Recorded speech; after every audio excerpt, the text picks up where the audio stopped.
Hello बच्चों, let's read the question. And the question says a molecules disintegrate into two molecular parts which have their velocities in the ratio 2:1. The ratio of their nuclear size will be, or options are A cube root of 2:1, option B 1:√3, option C √3:1 and option D 1 cube root of 2.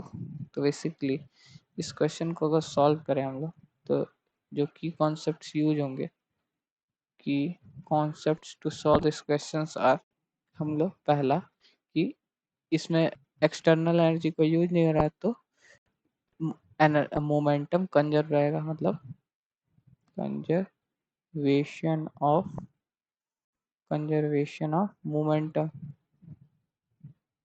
momentum that is P initial is equal to P final. ठीक, और दूसरा हो जाएगा momentum P equal to होता है m into we. और अगर तीसरा कॉन्सेप्ट देखें तो हम लोग क्या लिखते हैं कि अगर तीसरा इस क्वेश्चन के लिए देखें तो तीसरा लिख सकते हैं हम लोग को mass is equal to rho into volume. अगर चौथा कॉन्सेप्ट देखें तो क्या लिख सकते हैं, अगर स्फेरिकल, क्योंकि जो हम लोग के न्यूक्लियस होते हैं वो स्फेरिकल होते हैं, तो V इज इक्वल टू हो जाता है 4/3 पाई आर क्यूब। ठीक, पाई आर क्यूब। अब इसी कॉन्सेप्ट पे इस क्वेश्चन को सॉल्व कर लेंगे हम लोग। तो अगर हम लोग देखें तो सॉरी, एक मिनट, तो अगर हम लोग देखें तो इसको हम लोग क्या लिख सकते हैं, तो हम लोग अगर इनिशियली देखें तो हाँ, तो हम लोग क्या लिख सकते हैं इसको यहाँ से P initial is equal to P final, मतलब initial momentum is equal to final momentum. यहाँ से देखें तो हमारे पास एक पहले था, अब क्रैक होके ये टू न्यूक्लियस पार्ट है, मतलब कि अब एक की वेलोसिटी इधर है, एक की वेलोसिटी इधर है। तो अब ये पहले रेस्ट पे था, अब क्या रहे दोनों, इसका मास m1, इसका मास m2, इसका वेलोसिटी v1, इसकी वेलोसिटी v2। देखे तो पहले रेस्ट पे था तो जो इनिशियल मोमेंटम हो जाएगा 0 हो जाएगा, और जो फाइनल मोमेंटम हो जाएगा वो क्या हो जाएगा m1v1 माइनस m2v2, क्योंकि ये अपोजिट डायरेक्शन में जा रहा है। तो एक तरफ अगर एक वेलोसिटी पॉजिटिव लेंगे तो दूसरी वेलोसिटी अपने आप नेगेटिव हो जाएगी। तो यहाँ से क्या कर सकते हैं, m1v1 is equal to m2v2, और हमको गिवन क्या है, वेलोसिटीज इन द रेशियो 2:1, मतलब कि दैट इम्प्लाइज v1/v2 जो गिवन है v1/v2 इज इक्वल टू क्या हो जाएगा, v1/v2 इक्वल टू हो जाएगा m2/m1, और क्वेश्चन में गिवन है v1/v2 क्या है 2:1, that implies m2/m1 is equal to 2/1। ये इक्वेशन हम लोग 1 सपोज कर लेंगे। ठीक, अब अगर हम लोग देखें तो हम लोग क्या इसको लिख सकते हैं यहाँ से, तो हम लोग मास मास अगर देखें तो मास m1 इज इक्वल टू क्या लिख सकते हैं, mass is equal to density into volume. Let say इसकी डेंसिटी v1 हमने इसकी मतलब ये जो भी पार्टिकल है उसकी डेंसिटी रो मान ली, और इसका जो v1 है इसका वॉल्यूम, इसका ये सॉरी यहाँ पे अगर v हमने लेट कर लिया तो इसका वॉल्यूम हम लोग क्या कर लेते हैं, वी वी डैश से अगर हम लोग देख लें कि let their volumes are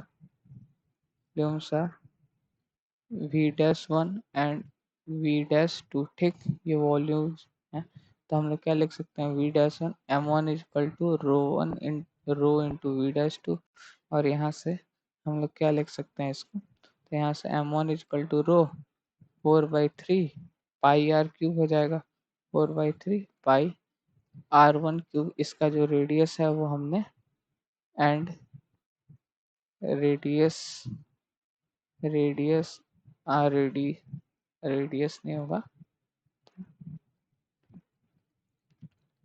radius are r1 and r2। ठीक, तो हम लोग क्या लिख सकते हैं यहाँ पे, तो ये हो जाएगा R1 हो गया। उसी तरीके से हम लोग क्या लिख सकते हैं, M2 मास M2 को क्या लिख सकते हैं, ये इक्वेशन हम लोग लेट से ये 2 हो गया, तो यहाँ से M2 इक्वल टू हो जाएगा रो V1-2, तो यहाँ से हम लोग लिखें तो M2 इक्वल टू हो जाएगा रो 4/3 पाई R2 क्यू। तो अगर देखें पाई R2 क्यू, ठीक, ये आ गया इक्वेशन हम लोग पास 3। तब अगर देखें फ्रॉम इक्वेशन 2 and 3 अगर देखें तो हम लोग M2/M1 क्या लिख सकते हैं, रो से रो सेम सेम सेमी मतलब सेमी न्यूक्लियर से दोनों टूटने तो दोनों की डेंसिटी हो जाएगी, सेम कैंसिल हो गया, पाई से पाई कट गया, ये क्या हो गया R2 क्यूब/R1 क्यूब। तो देखें यहाँ से R2/R1 का होल क्यूब क्या जा रहा है M2/M1, तो M2/M1 देखें तो हम लोग के पास है 2 ये है 2/1, इसको लिख लेते हैं फ्रॉम इक्वेशन 1, ठीक, फ्रॉम इक्वेशन 1। तब अगर देखें तो हम लोग को रेशियो क्या निकालना था, हम लोग को रेशियो निकालना था, द रेशियो ऑफ देयर निकले R1/R, हम लोग को R1/R2 निकालना है साइज के लिए, तो हम लोग क्या लिख सकते हैं, सॉरी